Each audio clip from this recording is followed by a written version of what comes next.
大家好，今天我们来学习水平。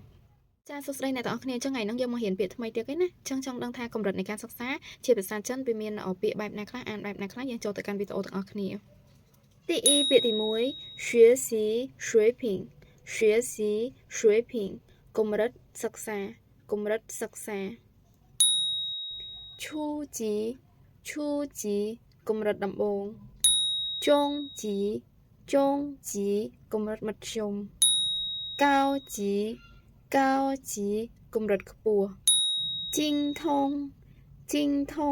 កម្រិតឯកទេសឬជំនាញ幼儿园幼儿园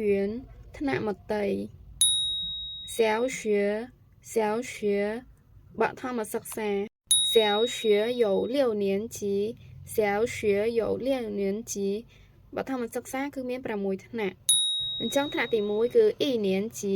1年级ថ្នាក់ទី1 3年级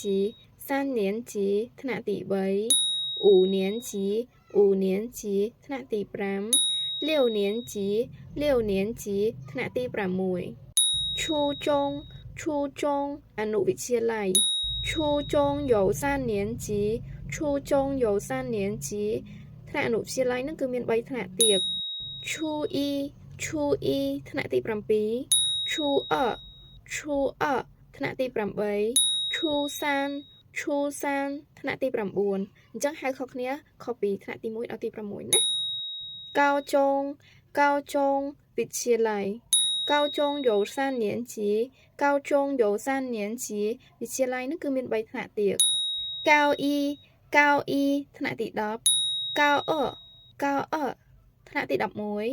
高三高三ថ្នាក់ទី12大学大学យើងបកថាសាកលវិទ្យាល័យឬមហាវិទ្យាល័យ高考高考ប្រឡងបាក់ឌុប高考គឺយើងបកថាប្រឡងបាក់ឌុបចាអ្នកទាំងអស់គ្នាឥឡូវយើងចូលមកដល់ប្រយោគម្ដង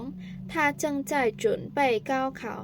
他正在准备高考គាត់កំពុងត្រៀមប្រឡងបាក់ឌុបគាត់កំពុងត្រៀមប្រឡងបាក់ឌុប我的中文学习水平还不高我的中文学习水平还不高បកថាកម្រិតសិក្សាភាសាចិនរបស់ខ្ញុំគឺនៅមិនទាន់ខ្ពស់ទេ